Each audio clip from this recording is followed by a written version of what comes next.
What exactly are we talking about? Because our mind is so dazzled with folklore, and we cannot separate folklore from fact. Too many times we swear by folklore, not knowing that it has nothing to do with facts. Who exactly is a Jew? There was no word called Jew in the ancient world. The word Jew did not come out of Africa. It did not come out of Western Asia. It is a European word. There are people of the Hebrew faith all over the world. There are black Hebrew, there are brown Hebrew, there are yellow Hebrew. How is it that a bunch of Europeans called Jews dominate the word Jew to the extent of making you think that the very faith Hebrew is exclusive to them, leaving out all other people? All right. We become prisoners to circumstances in history. Becoming prisoner to these circumstances in history, we still react to this conquest of the mind.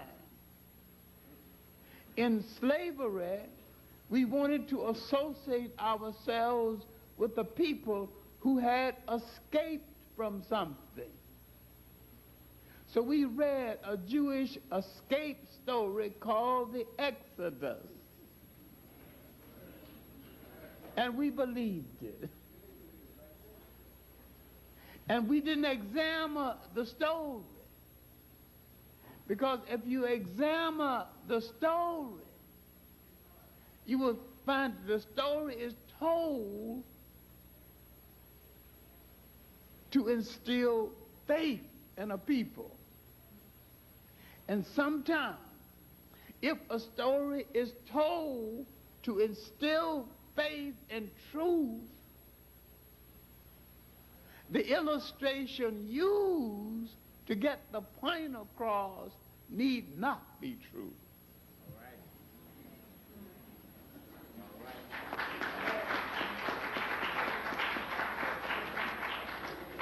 Tell me, how can 600,000 people cross the Nile, cows, children, goats, sheep, and get on the other side? No laws. The Nile just dried up. It must have been muddy, and they didn't even get their feet muddy. Now you can do it with imagination, but in fact you can't do it.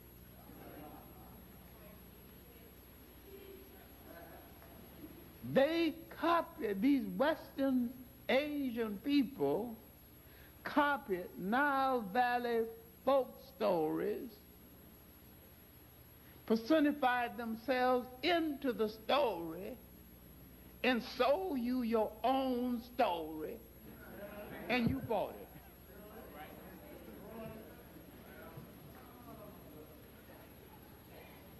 Now let's go back and deal with where they copied the story from.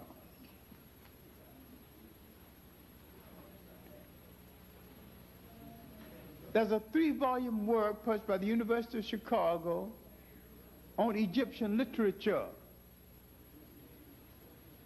I would appreciate it if the people on my right would just let me be heard.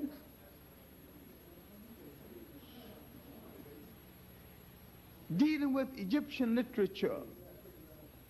And there is a story in the 3 volumes dealing with a pharaoh who got somewhat despondent, and his magician decided to take him rowing on the Nile. And to make him more happy, the boat was being rowed by beautiful ladies. The lead lady stopped rowing and started crying, and the Pharaoh was very much concerned with what had happened. And he asked the lead lady what had happened. He said she had dropped her necklace in the Nile. And the Pharaoh told the magician to take care of it. At this period in history, all kings or pharaohs travel with a magician. Instead of you and I having a fight, we have a contest between our respective magicians. We didn't take the nation to war. The two magicians settled the matter. So this magician parted the water, dried up the Nile, stepped out, picked up the lady's necklace, gave it back, the water came back, she smiled, and he kept rowing the boat over. That's why the Jews copied the story about the part of the water.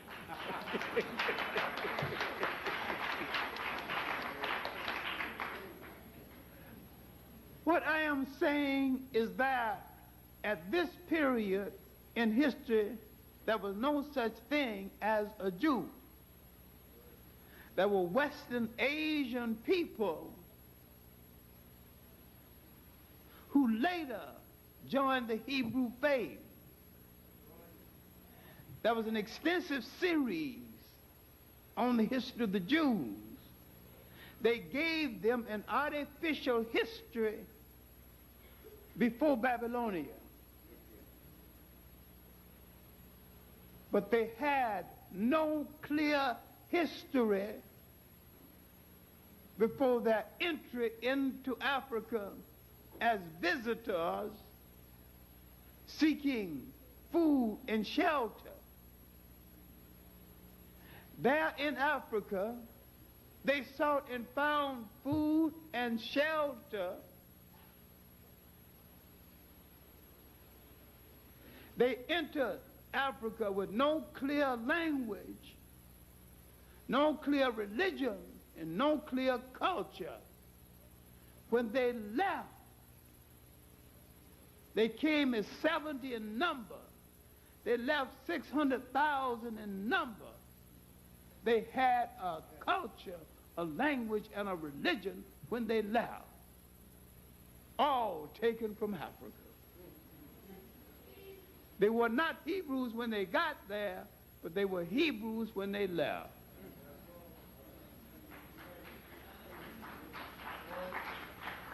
Now you join the religion as though you got to do it with their permission, because the European Jews of the faith gave you the illusion that everything must be dispensed to you because you invented nothing and you achieved nothing. And there in the Nile Valley, in the river valleys of Africa, you had set in motion the social thought that would be the foundation of what you know as Western civilization. And yet you have forgotten how to claim it. Now, these visitors came into Africa in the 1700s BC, led by patron father Abraham. 1675, Africa was invaded from Western Asia. Instead of taking the side of the Africans, they took the side of the invaders. But while under the invaders, while they served as collaborators and clerks and betrayers of their African friends, They produced the world's first wheeler-dealer politician called Joseph the Provider. The Africans came back to power and said, those who wish to now obey African rule may stay, the rest will have to go. The African king came to power, and that is the king who knew not Joseph, the king who owed the Jews no favor, and the wheeler-dealer politician Joseph did not have any power around the throne, because the throne was now an African throne. In their early contact with us was as wheeler-dealers, and they entered human history with their visit to Africa. They have never been our friends when we needed them. In the concept of a historical alliance between African people and people called Jews is a lie and a myth and a misconception. They have overplayed every event in history when they came in contact with us. But anytime it was to their benefit, they have walked away from us. We are one of the most politically naive people in history. We have never made a good alliance with anybody. And everybody that has come among us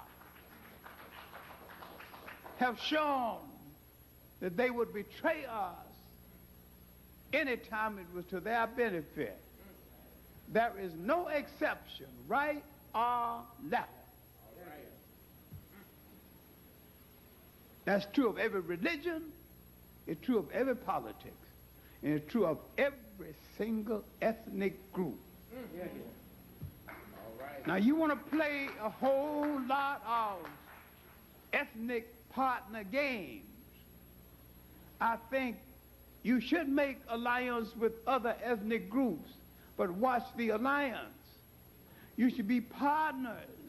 But when people break the alliance, you should be in a position to punish them. And don't depend too much on the alliance.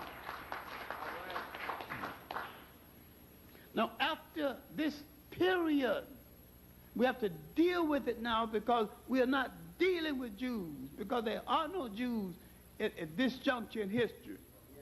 There is no Europe at this juncture in history. We're talking about Western Asian people. At this juncture, what you call the Middle East, that I call Western Asia,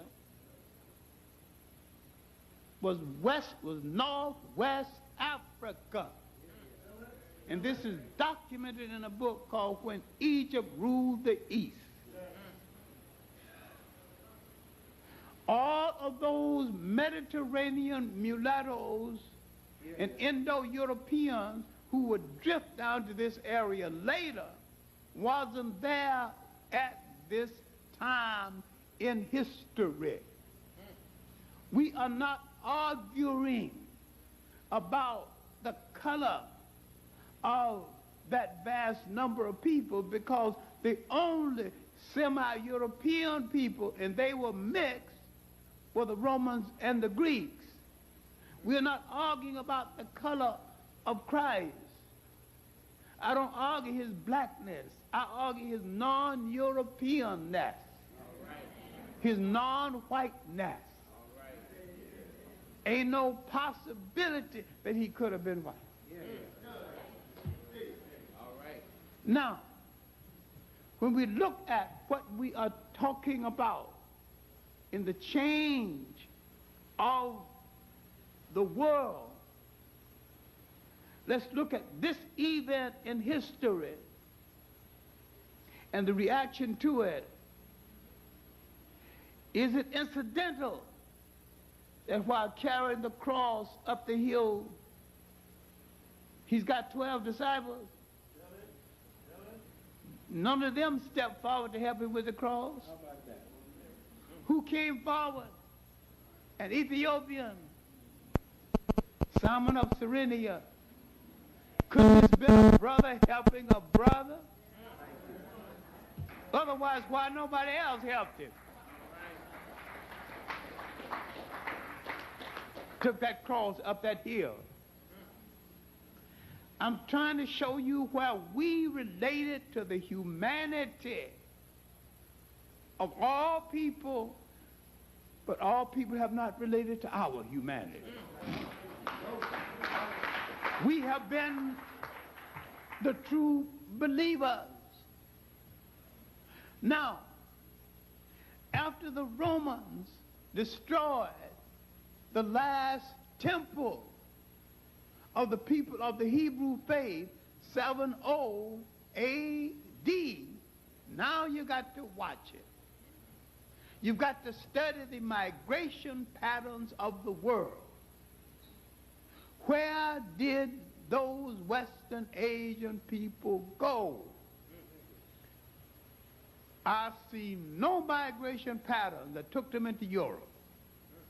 I do see a migration pattern that took a large number of them into inner West Africa, where a large number of people of the Hebrew faith lived in ancient Ghana, lived in peace up until 770 A.D., when they tried to collaborate with the Arabs to take over the country, and the Africans expelled them from the country. We have illusions about people. Some time ago, someone was arguing about who's our friend, and I was at one of those very fancy parties, all tuxedoed down, and I was talking to another great scholar, also all tuxedoed down, and I said that I would not be surprised if the day would come when I would see the Jews and the Arabs in the same political bed against the African people.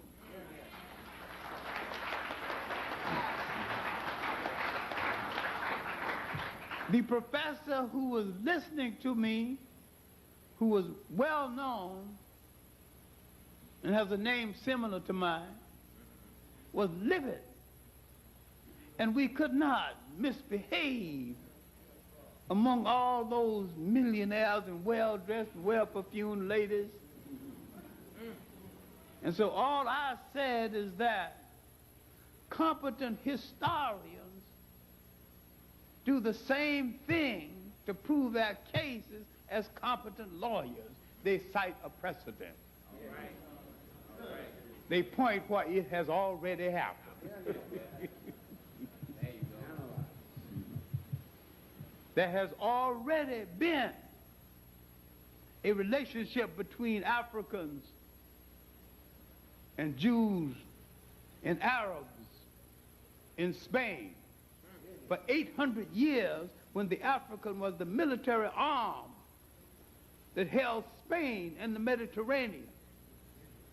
And when they lost the power, the Arabs and the Jews came together, turned on the Africans, and began to enslave them. The Jews went to Holland and found the Dutch East India and the Dutch West India Company, and subsequently helped to find South Africa. That's my precedent. If you want another one, I'll give you another one. All right.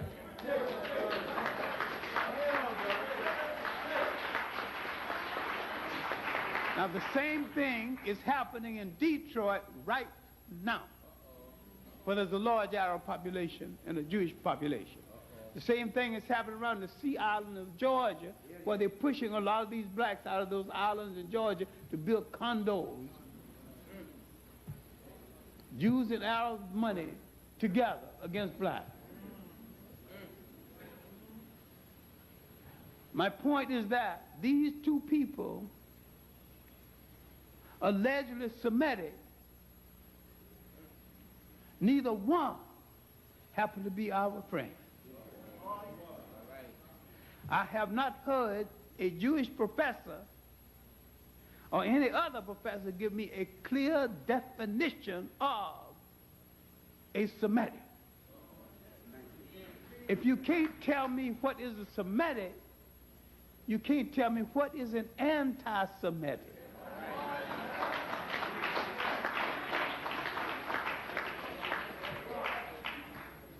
Now, as the population calling themselves Hebrews flourished in North Africa and in Western Asia, and this continued, and the population in Africa flourished until they were pushed back to North Africa, until the 12th century in Europe. Most of these Europeans were Christians and other European denominations. There was a fierce fight between the Arabs and the Christians. One group who did not want to belong to either one sought an option, and the option was the Hebrew faith. So what you are calling Jews are Europeans of the Hebrew faith. Many times they lived in communities of their choice. They did certain kinds of work that other Europeans did not want to do and became so good at it, they dominated it. Portable wealth, gold, jewelry. And because they sold small things called jewelry, out of which came the word Jew. A European word that has nothing to do with their origin in Western Asia or Northern Africa, when they were just Western Asian people of the Hebrew faith. You find large numbers of people of the Hebrew faith in India. You find some in China, some in the South Sea Islands. But the European tries to dominate everything he is a part of. And nothing came from the European mind that did not have as its intention the facilitation of the European domination of the world. It has. This is the essential mission of every European, whether he is a capitalist, or communist, or Christian, or holy roller. This is the essential mission of Europeans, to dominate everything inside. And their crisis now is they are realizing that between the Africans and the Asians and the people of the South Sea Islands that keep on having an increase in birth rate, and they keep on going to bed and not bringing it on, very soon they're not only going to be a minority, but a tiny minority. They cannot say that Africa or Asia has as their intention the conquest of Europe, because neither one of them wants a thawed out icebox that is agriculturally dying, that is politically dead.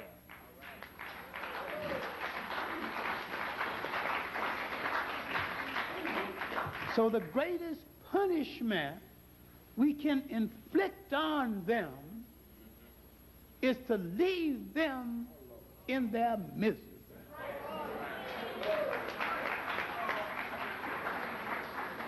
Why they are trying to hook into so many things that are ours is that is their lease on life. Now, because of difference of opinion on religion and finance, the people in Europe of the Hebrew faith in their various branches became good at certain bargaining things, money lending, fabric design and fabric manufacturers, theater management, department store management. And in Germany, where they had department stores, they had the fabrics, they had communication. Then they would literally ask, yield something. Then when they did not yield, a madman said, I'll take everything. Yeah. Now, I have no problem condemning Adolf Hitler's murder, whether it was 6 or 6 million. It was wrong. But this was a European problem started in Europe by Europeans.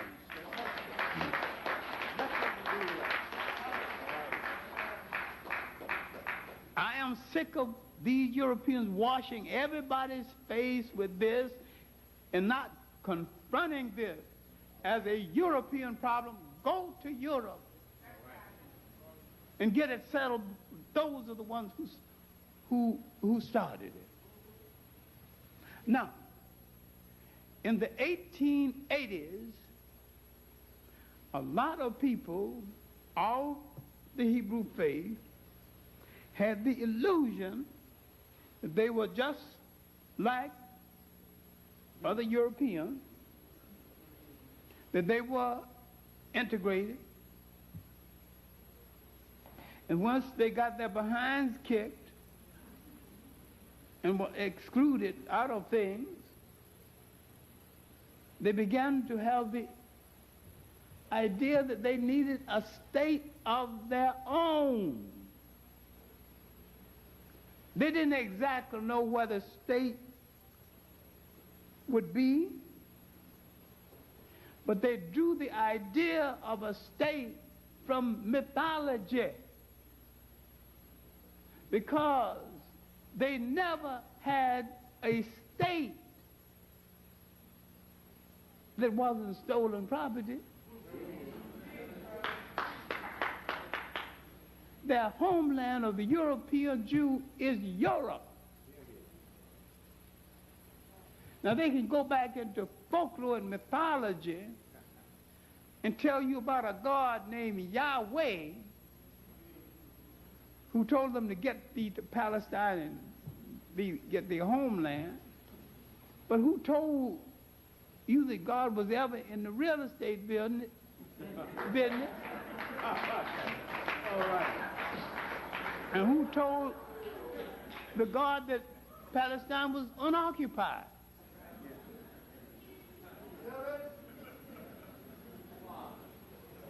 Always occupying something that's already occupied and throwing out somebody else. Now, the Rothschilds controlled the purse of Napoleon. He offered them Palestine and they scoffed at it. So who want that sea of sand? They didn't want it then. They were doing all right in Europe, in the banking industry, in the theater industry. But when things began to pinch them, they began to reconsider. But they considered Brazil once. Any space big enough to be called a homeland. We should read Cam Weissman's autobiography, Trial and Error, and his approach to Chamberlain and his approach to the British, when he said that we will not only be a bastion to hold back the Asian hordes, we will preserve civilization and the communication system in Eastern Africa. Look at Palestine geographically. It's a door that swings three ways. It's at the back door of Europe, the side door of Western Asia, and the front door of Africa. Strategically, it is well located. It never, absolutely never, belonged to any European people. And this is another thing that might shock some of our Muslim friends. In all honesty, in early history, it wasn't belonged to the Arabs either. Yeah, yeah. All right. It was an African country. The Arabs didn't get there in any appreciable number till about 1600 A.D. I'm not saying they shouldn't live there, but as a matter of historical fact, it's not the original home of the Arabs either. But people don't even ask questions about the Arabs. Now, at the time Zionism was born, Europe and its colonialism was cutting up Africa. The British Empire was spread across the world and the sun wasn't setting on it. A corrupt Belgian king had houses of prostitution throughout Europe and was supporting all of them, although some of them he couldn't visit but once a year. And the prostitutes had full support all the year round. Leopold, spending a lot of money, he needed to look around for some place to make some money. The Germans, who had been left out of the colonial scramble, wanted to get in on it somehow. So the conference was held in Berlin. The Germans hosted it. Out of the conference, the Belgians got the Congo. The French got large areas of equatorial Africa.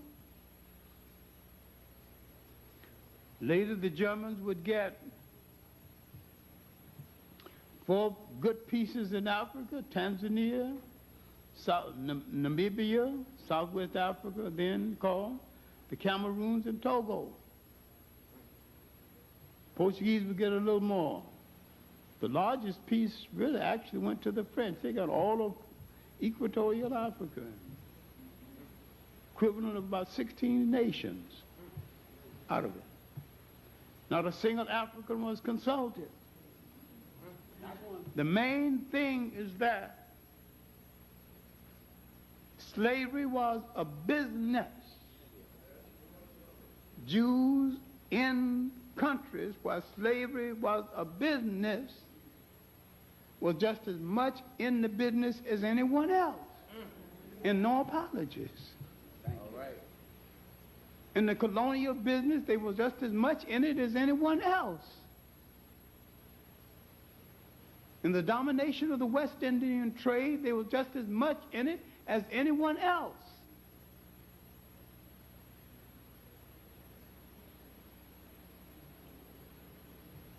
There's a book called Barbados, the First Israel by Lionel Hutchison. When the Jews were driven out of England, before Cromwell invited them back. Barbados was the leading Jewish colony of the world.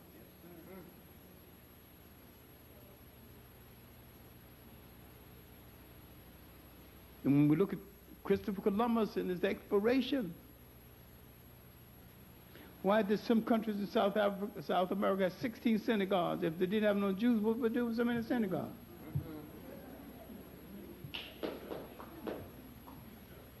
And who was Columbus in the first place? No one ever proved he was Spanish. No one ever proved he was Italian. There's 7 different places where they say he was born. Faker, hustler, con man who discovered nothing.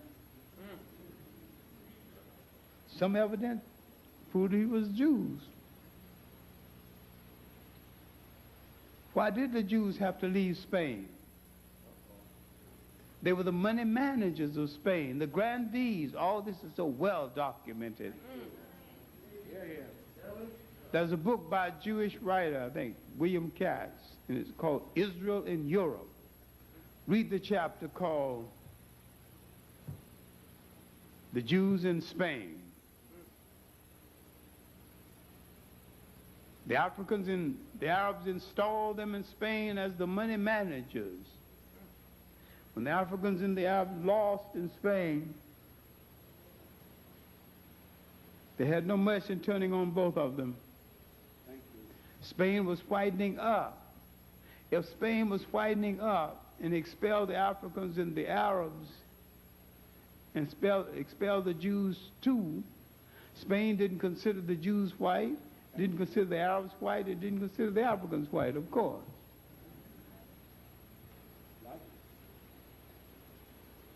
The Dutch East India, the Dutch West India Company, and the chartered companies from England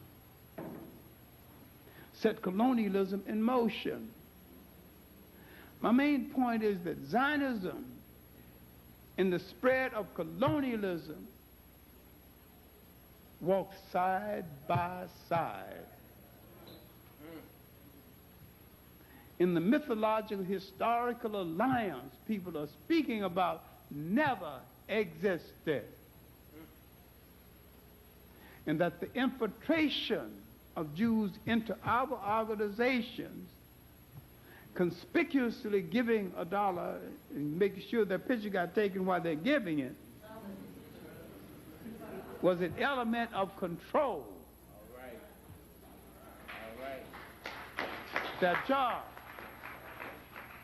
was to control the mind. They filtered into positions in education where they could control the curricula, which is the control of the mind. This is the heart and soul of the viciousness of what Zionism has done. You've got Holocaust curriculums mandated. Our children now must write essays on the Holocaust and dare not study the history of slavery.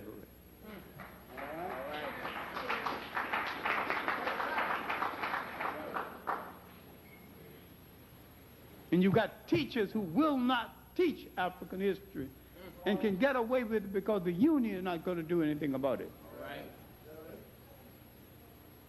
Someone took exception to me referring to a Jewish academic mafia. There is a Jewish academic mafia. All right. All right.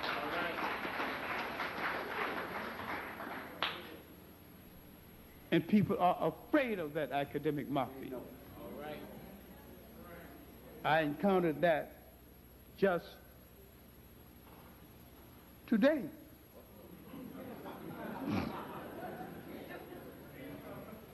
We were supposed to go with our brothers and discuss Zionism, its history, its mechanics. And some of our brothers decided that maybe the subject is a little too delicate. So we had to come here in the slave theater and talk about it. All right.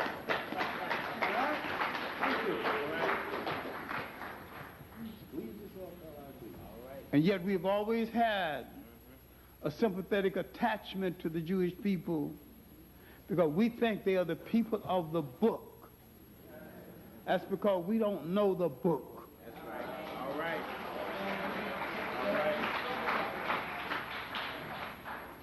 We're talking about Europeans, no different from any other Europeans, as racist as any other Europeans, as ruthless as any other Europeans. All right.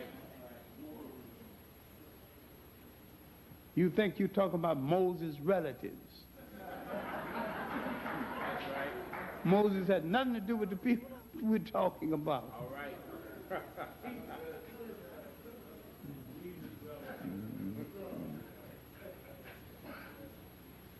What you need to learn from Zionism, because it is unique in its organization, is the fact that you need to organize Pan-Africanism across all ethnic lines, all religious lines. We need to stop talking about those specks of dust called islands where slave ships put us down and concentrate on where the slave ship took us from. All came from Africa.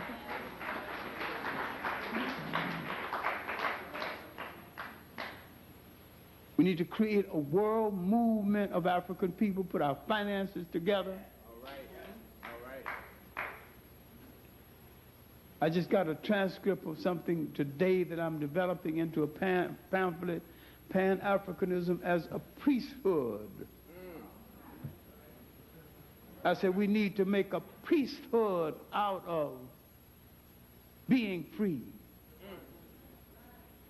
We need to departmentalize our lives where so many of our young people will devote their entire life just to making sure that black people have fresh water. That's right.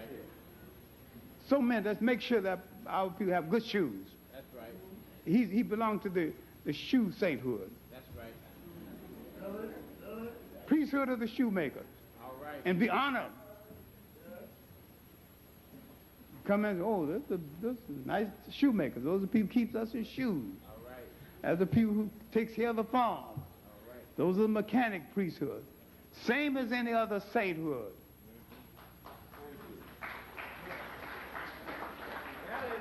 All right, you under the Catholics got the saints for the sailors, saints for the widows, saints for all these different people. Don't make no problem for you. Why should it be a problem when we've got people to do something of everything that we need in order to survive, to stay on this earth? We came out of a society of our own creation where no one was ever alone and unattended to. All right. No teenage pregnancy. No girl of a certain age not married. All right. No mixed people and no mixed up people. All right. All right. Nobody with a problem that nobody that they couldn't talk to.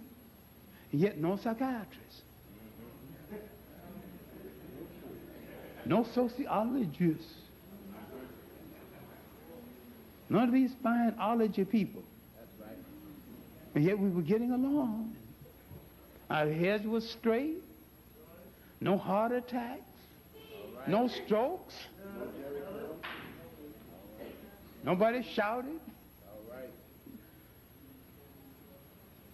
No nervous breakdowns. We must have been doing something right.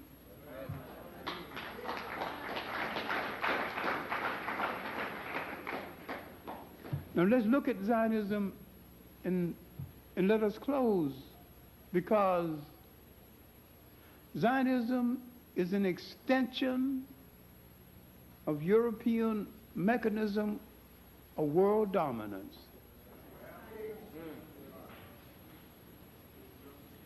You think it's something that deals with finding a homeland for mistreated people. There's a lot of people involved in Zionism who could care less about whether Jews had a homeland or not. There's discrimination in Israel between the Sephardics and the Ashkenazis, fighting for the upper hand in Israel. They don't want Arabs who are supposed to be Semitics. And they surely don't want blacks. Where they got their religion from in the first place. Israel is nothing but an outpost and a listening post for European world dominance.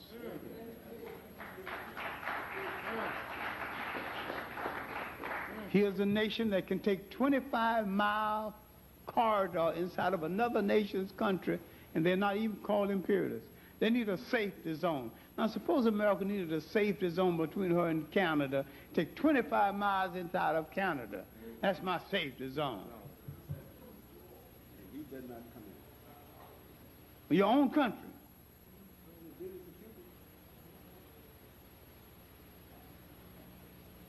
So let's stop romanticizing all of this. Suppose let's read some of the literature of the Bible. Read the Bible. Don't throw it away. It's a great piece of literature. But read your interpretation of it. They whiten it up, now you blacken it up.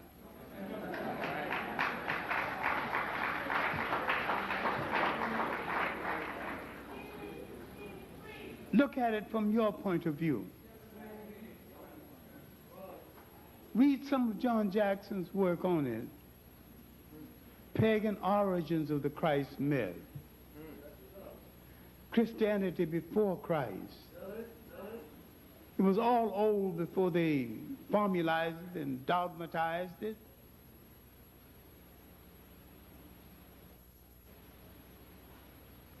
Because the people called Jews are a small number of people, because they practiced the essential selfishness of survival.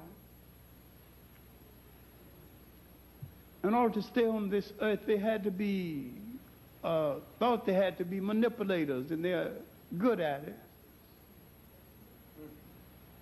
They never fight their real enemy.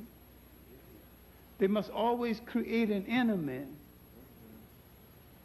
to fight, but they want an enemy that they can win. They make enemies out of us because we have such a sentimental attachment to them.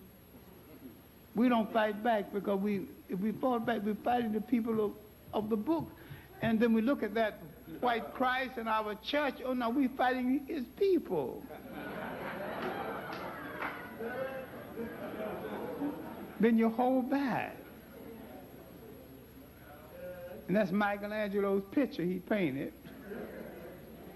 He told you it was Christ. He never saw Christ. You know more about it than I do. Give them credit. They psyched the world. Right. They ran the game. 3% of the population, you 12 to 15%, they got 10 times more senators than you've got, more people in the House of Representatives you've got, more well-placed people in every agency of government than you've got. They work at putting their people in strategic places to look after their interests. They work at putting their people in strategic places in our organization so they could watch us and control us.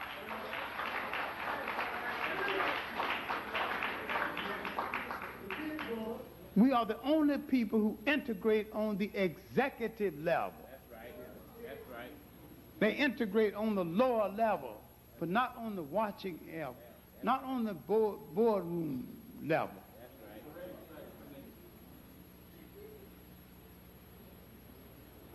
Let's make a reassessment of our role in Africa. That's right. And look at this generation that failed to deliver. Look at the Caribbean generation that failed to deliver because of their color fascination.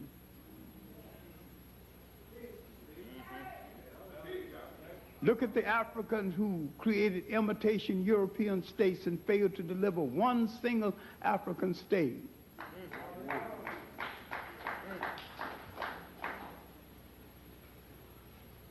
And look at integration as a bag of worms because we were integrating into disaster.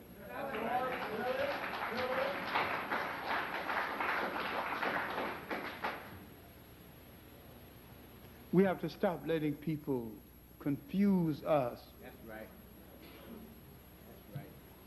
Ain't no mystery about Zionism. It's just the people practicing the essential selfishness of survival, looking after themselves. That's right.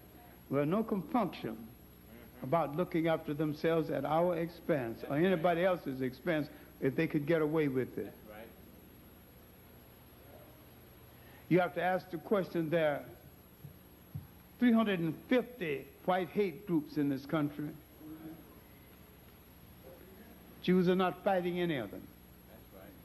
Yet they're fighting us. That's right. You would think with their memory of Nazism, they would burn down the headquarters of the American Nazi Party. That's right. Right. Haven't touched it. You think they would kick the behind of every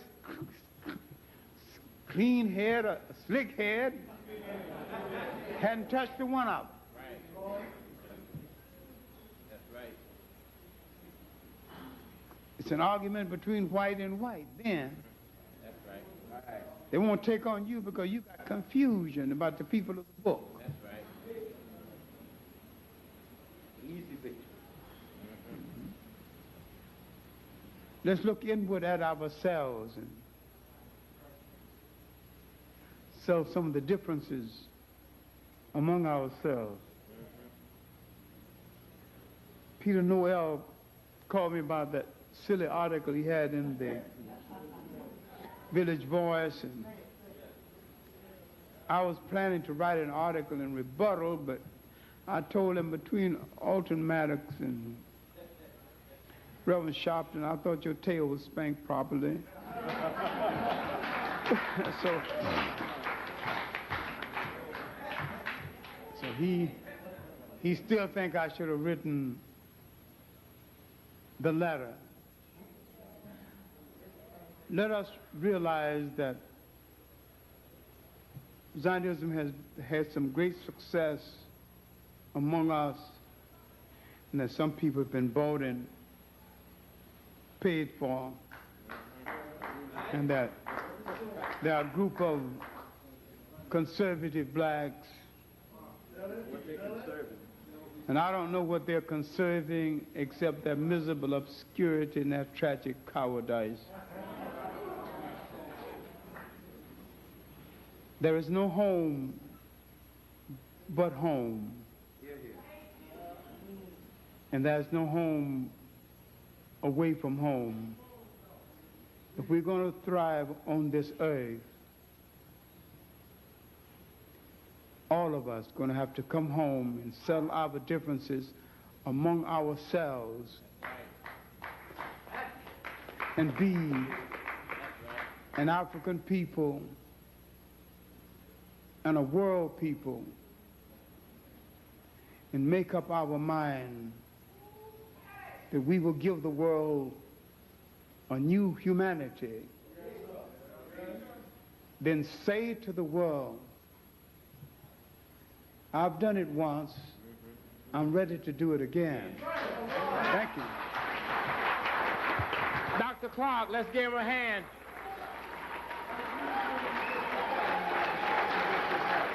All right. Dr. Clarke and Dr. Mackey will be taking questions at this point. But those who are walking out, reach in your pocket and pull out $2. We cannot give these brothers what we raised tonight. All right? Everybody in the back, do not let anybody out. Block the doors.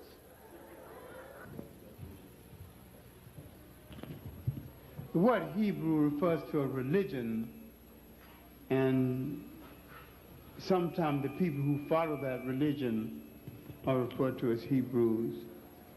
But it's a religious connotation other than an ethnic connotation. Okay, and also, I read somewhere where you had blacks during the Confederate War, the war between the states, serving on the Confederate side. Do you have any knowledge of that? Blacks served on both sides. Yes, I do. Blacks served on both sides, but on the Confederate side, blacks served mostly as porters and quartermasters and blacksmiths and in the like, but not as frontline soldiers. That's a well-known fact, and it's also a well-documented fact. There's nothing specifically unusual about it. When you're a slave, you fight with the ones who give you the promise sooner. Now, 20,000 blacks fought with the British against the American Revolution because the British got to them first and promised them freedom.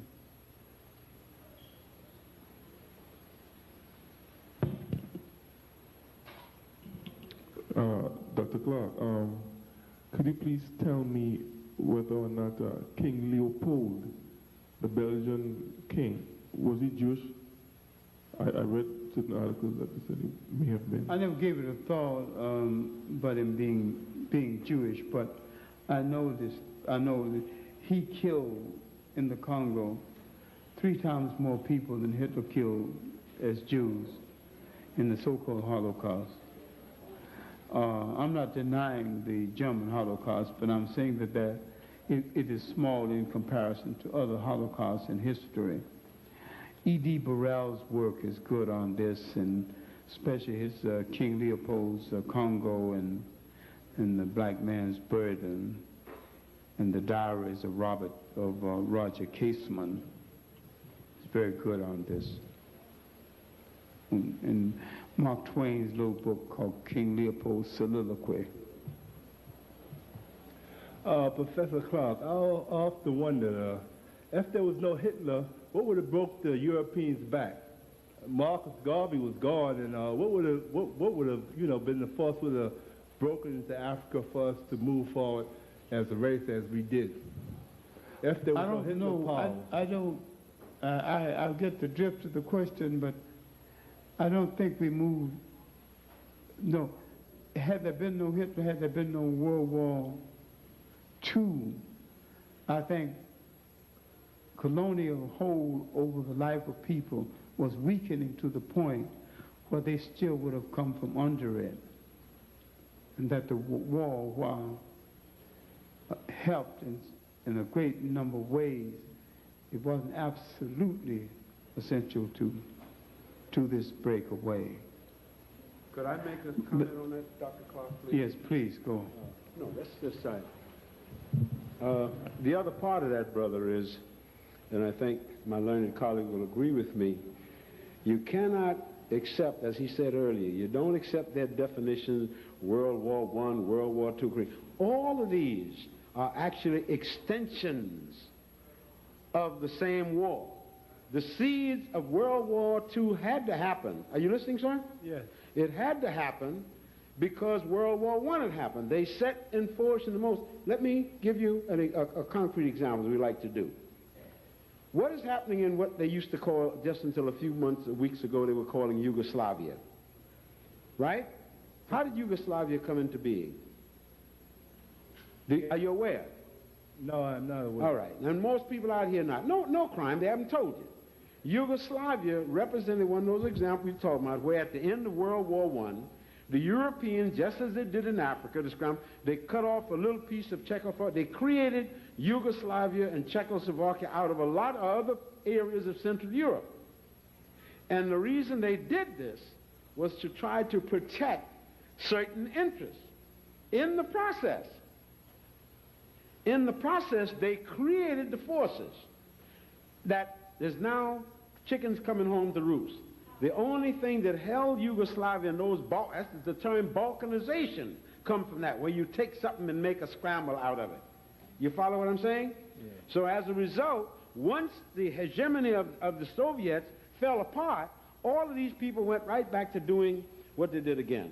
What might help you understand that, if you will, there's a book by a racist gentleman called, by Lothrop Stoddard. You must have it still read. It's called The Rising Tide of Color. And the position he makes in the beginning, he says that what the Europeans did in World War I, where they brought in black folks or other people and made it all right to kill white folks, that they were making their doom because these people would not go back where they came from and be content to be subordinate again. And of course he was right. Another question I'd like to ask. What is taking place now in the world, as we've seen what's going on in Europe, we're seeing these forces being broken up again and new forces. This blood purification. We're seeing that right now. That's not blood purification. What's happening as I said earlier, what's happening in Yugoslavia, all of them people are slaughtering each other out of the same ethnic background. All of them. All them people in Yugoslavia, the Bosnians, the Herzegovinians, the Croats, the Slovenes, are different part of what they call the same ethnic group. So the struggle, and do not forget, it was in this same Sarajevo where this gentleman, the Serbian nationalist, assassinated the Archduke Ferdinand, which according to them triggered off what war?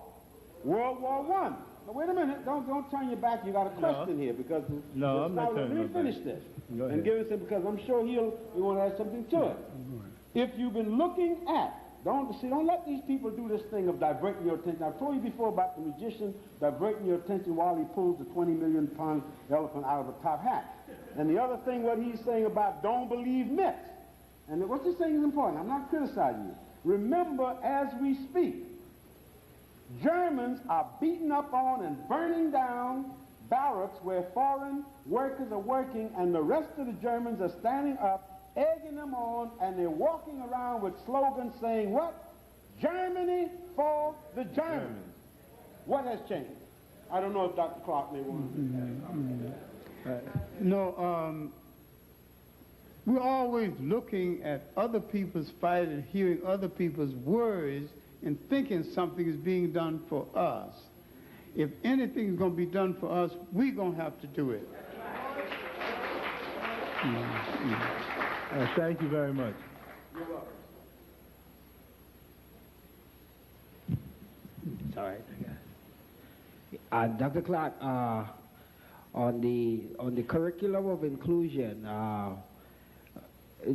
that is designed to deal with the misinformation in history.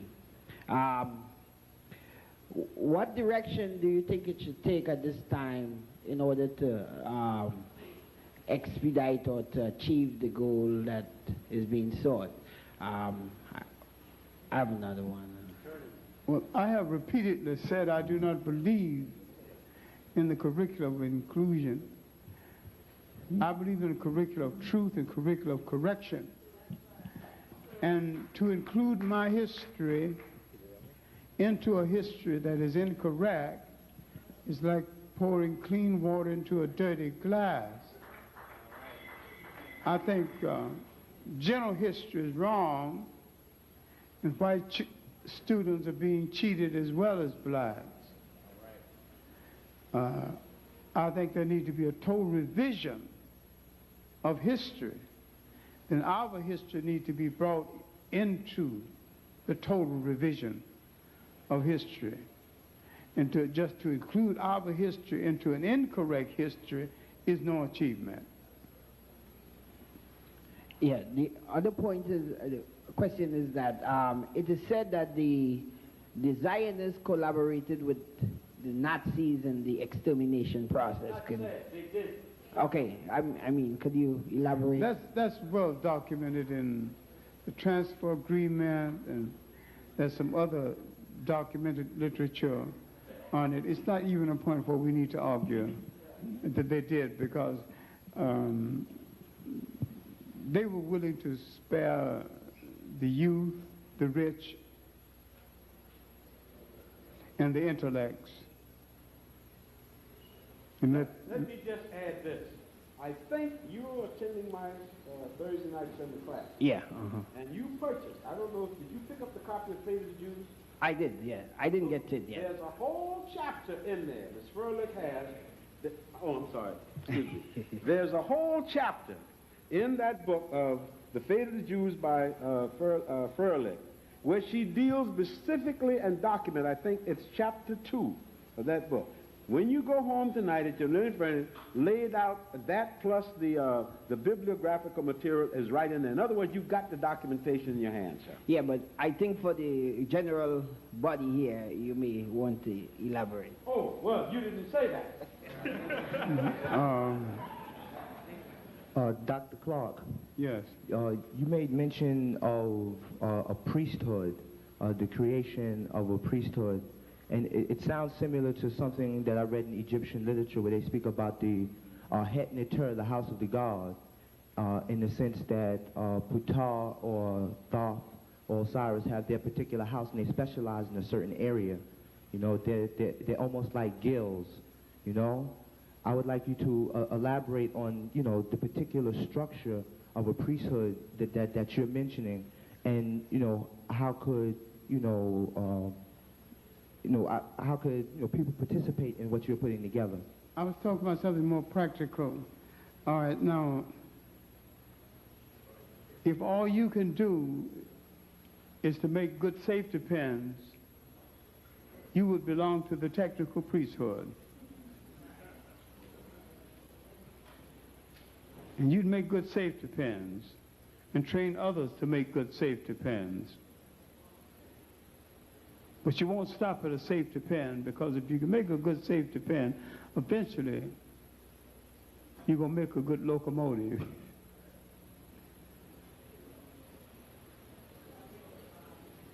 Okay, see, I understand of, the fact of being practical, but would the structure have something from the ancient civilization and blending it with something new? It will have something from the ancient, something from the modern. It will be up to date and practical, as it can possibly be. We'll take in modern practicality. Okay, thank you. I would like to direct a question to either of the doctors. I was listening tonight, you were talking about, you were dealing mostly with nationalities of the Jews, and I didn't really hear anybody deal with, or should I say, I'm asking the question of, when did the years start when the big color structure of the whites dominating? What year was that? The color? Right. Color? Did you use the word color? Color, as in white and black. In the 15th and the 16th century, because prior to that, no one referred to a people as being a white people or black people. The concept of color that we know today came out of the 15th and the 16th century in the rationale for the slave trade. May I just add this also? You've got to look at this, son, in the concept, this whole thing about the nation state is also a recent phenomenon. When these people who they call Europeans came here, Christopher Columbus, they did not call themselves Europeans. They didn't, the Spaniards, who we call, didn't even identify with a nation called Spain. He called himself an Algoranaz or a Granadan or etc. So the color concept, all this, and the concept of modern nationalism, all of these things developed as a part and parcel of the spreading out of colonial and the African slave trade, etc., etc., etc. So if he says it started in the 15 and the 1600s... Not if he said that. Okay. Understood. No, it couldn't have been. Why did you say if he said? He said that. All right, so what happened before that then? Well, Before that, people referred to people by their religion, their ethnic name. Crafts? Yeah. And African So it people, wasn't that problem, that's what I'm saying. no, you made it a problem, but there were Africans married into European royalty before that. You have to study that 1,000 years before the slave trade. You got to study that 1,000 years before the slave trade in West Africa and 1,000 years in East Africa. You have to study the interrelationship between the Africans and the Romans and the Greeks, and study the role the Africans played in the formation of the Roman Empire, and when the Romans turned on the Africans who had assisted them. Okay. See, we got to have a holistic view of history. You just can't have just a little pinch of it. You got to Well, take in that's why a I was big just trying to get the direct years. So you said 1600, and then before then. Thank you. Yeah. To the honored and distinguished professors, I'm indeed very happy as usual to be enlightened. I'm a minister and founder of a church dealing with the same basis, but apart from the few 12 grandmothers who come, people not being interested just here in Bedford Avenue. I would like to ask this question, which I have not heard dealt with by any professor, and I wonder why. The spirituality of ancient Africa is well known, is well documented. And there's a beautiful book written by Richard King, MD, The African Origin of Biological Psychiatry. I'm familiar with the book, and I'm familiar with Dr. King, who's a personal friend. Thank you, sir. And I wonder very much, why is that aspect included very much? Because Africa was an extremely spiritual place, and this is what I try to bring out in my church. And where you can find and prove undoubtedly where everything is spirituality preceded everything that we know, which is just false. And why isn't it being said? I feel rather left out on that aspect. Without spirituality, you're nothing. And I say spirituality without religion. Well, the religion is comparatively recent. Exactly. Religion, in most cases, is artificial. Definitely. It's an artificial creation. It's a cult. Spirituality is supreme. It is spirituality. It is spirituality and not religion that separates man from the dog. Beautiful.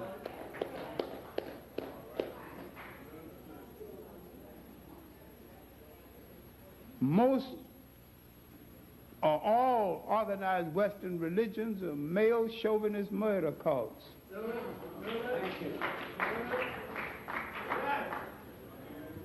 Thank you, sir.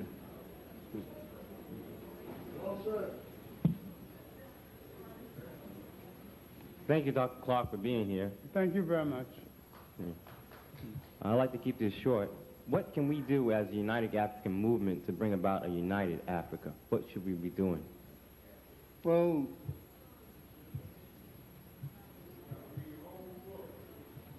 I think the long road starts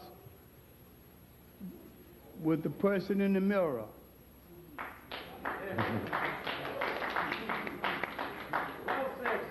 If you start uniting your family, your community, you move from that point on.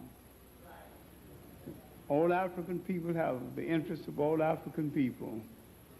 Unite across all kind of lines and don't be divided by denominations and any kind of cults. A lot of people are hiding behind religions and copping out on their responsibilities. Mm-hmm. We're same people. That's right. I say if you can't pass a taxi cab test, you're black. All right. Thank you, Clarke. Thank you. Thank you. The question I'm asked is more, like, I'm really seeking advice. Up at Lehman College, which is owned by the Jews, they have some bodies of our ancestors there. Okay. And we don't have the exact privilege to get to them as close as the Jews do. But we can come in there on Thursday evening from 5 until 7 p.m. in room 007. And they have a Jewish anthropologist there And we also have a black man who is an acting Yoruba priest. Now, something strange is happening because the Jewish anthropologist who is fighting the black community, he and the priest are yummy friends. And he and the Jew is in the ceremony shaking they got something like a gourd that you shake when you beat the drum. And the Jew is shaking the gourd while the priest beat the drum. And we don't have any scholars or anybody up there that, you know, could observe this. And I really feel we're going to be sold out through this phenomenon. And the Jew is acting like he's so much for us. But it's a sad situation, and I need some advice. Well, both the Jew and the priest could be opponents. It sounds, neither the Jew or the priest sound real to me. We really need scholars there. And the bones really don't even supposed to be there, but sometimes we become a little too late and let things get out of our hands. If Jews want to dominate something, it's very easy to dominate us. So that's what they do, mainly because of a lack of alertness and gaining control over it.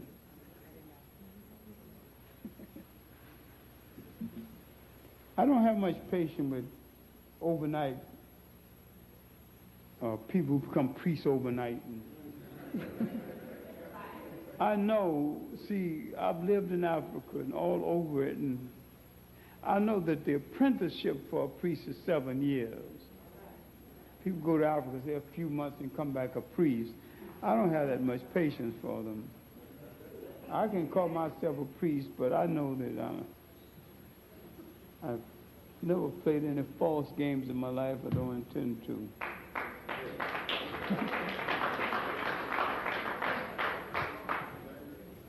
Okay, this question is directed for Professor Mackey. Being a student of Professor Mackey, I would like for you to elaborate on the so-called Jewish Holocaust, dealing with that they were not the only people, but talk about the other people that also went into those ovens. I think is very important information. Oh, good. Thank you. And it's yes, Ms. Brown. Thank you. And if you take this again, unless you want to make a comment. That's a very important question, and the reason the lady asked because I've dealt with it in the class. I don't know if I really want to share it with these people. They never come to the seminars. We announced that when we first came in here. Yeah, well, we can be late for, if you're late, you lose. Right. PS 258, but I said that before. No matter what you do, sometimes you're wrong. Well, I can't answer if everybody's going to talk at once, right? We meet every Thursday night from 7 until 10, PS 258, which is on Marcy and Macon. The entrance is on Macon Street, and we are there. It is an extension of UAM. They are the sponsors of it, and it's on the premises of where our leader, Mr. Canton, come here. And so in case they don't know who you are, so they say who he is. This is Roy Canton, who has made it possible for us to meet there. We have been meeting there for how long? About 9 months now. Every Thursday night, even while school is there, through his courtesy, we meet there from 7 until 10.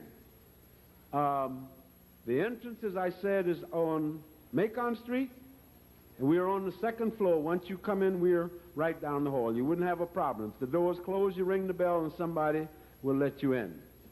Now, to get to your question, Ms. Brown, and it is very important, and that is very true, because once again, it shows you, When you all finish, I'll finish. No, come on. If you're going to talk, then you don't hear what I got to say. The lady asked a question. At least show enough. How the hell are we going to get unity if we can't even respect each other in a place like this? You don't tell me you'll die for me if you can't even be quiet while I'm talking.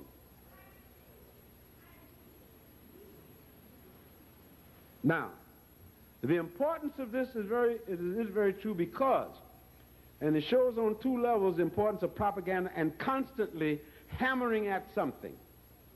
There were, by all accounts, over 14 million human beings that was iced in the Holocaust. Of the 14 million, Jews only claim at most 5 million. The question then becomes, who made up the other 9 million? Well, let's tell you who made them up. I'm not even just going to talk about other things.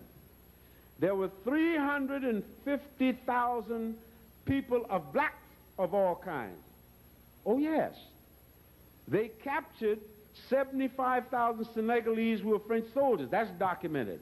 Were iced. Over 20,000 Caribbeans of very, oh, yeah. See, while we watching each other in the color business, yeah. The British Army lost over 20,000 of their so-called colonials from the islands, etc., etc., and the French outside of what they used to call equatorial Africa was supposed to have lost another 30,000. We had from American blacks, if you want to know, Afro-American call now, who got caught in Germany when World War II broke out. Most of them were, some were living in France and other places. Most of them were never seen again. We know that Josephine Baker, so this is documented, Josephine Baker was only able to escape by going where? To North Africa, staying there. We had one of our outstanding and very talented entertainers, a woman by the name of Valeda Snow. She at one time was very close to Earl Hines. She played all the instruments in the orchestra expertly. She was a dancer on all form taps, thing whatnot.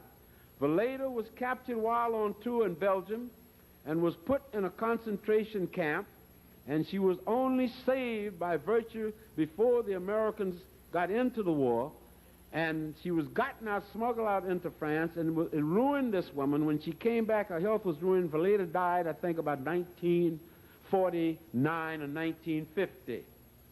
If you're into music, and you should be, there's a few recordings around of her playing trumpet, etc. She was a pioneer jazz musician in the sense of the international sweethearts of rhythm, of Melba Liston, etc., etc., etc. Now, that takes care of another thing. Now, the gypsies, the largest percentage, as we know, that we know of, were gypsies. At the outbreak of World War II, there were 2 million documented gypsies, the people of what they call the Zagaina, because gypsy is really a word like nigger, don't forget that, in Europe.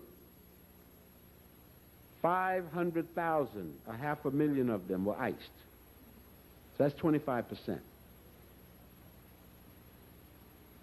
The largest percentage group were them. To date, they haven't got a dime. And remember what Dr. Clarke just said. We are only now beginning to know their story because it's only in the last 10 years that their writers has begun to document what happened to them. They didn't have an international network to the extent the Jews and others had. So I thank you for asking that question. That puts that in perspective. Now, let me point out one other thing to show you the other thing. In our seminar a few weeks ago, the New York Post ran a whole series of letters where these people was knocking the whole idea of reparations for us. And those who are in my class have copies of this. And all of those letters, according to the name, were all written by Jews. Am I right? And one gentleman by the name of Richard Steinberg said if anybody owed anybody reparations, that blacks owed Jews reparations. Oh, watch this now. He said, oh yes, we owe them reparations. Here's the logic, the convoluted logic. Now remember, these are the folks that for years told us that the Egyptians were white, right? Am I right, Dr. Clarke? All right. Now they said, We owe the Jews reparations because the black Egyptians had put the Jews in slavery. That's correct. Am I lying? You see what the man said? They twist anytime whatever they need to say. In other words, that the Egyptian, the black Egyptian, had put Jews in slavery, and we therefore owed them reparations because our folks, the Egyptians, put them in slavery. And 20 years ago, they were saying the Egyptians had nothing to do with blacks or Africa. Right? Another gentleman said, what were we complaining about? That the only Africans sold into slavery, all the Africans sold into slavery were sold into slavery by other Africans. All of them.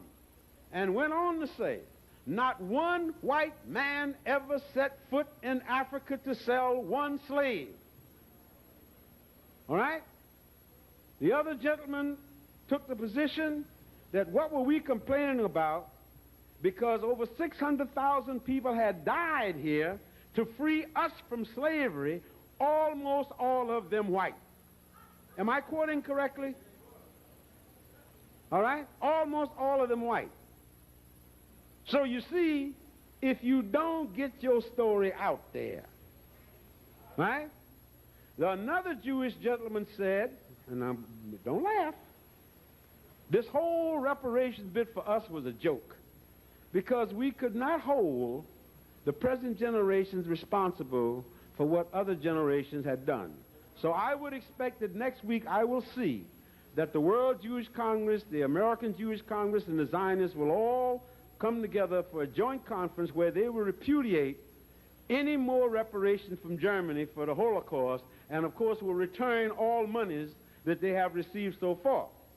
Because if the present white folks here ain't liable for what happened to us before, obviously the present Germans ain't liable to what happened to them. Thank you.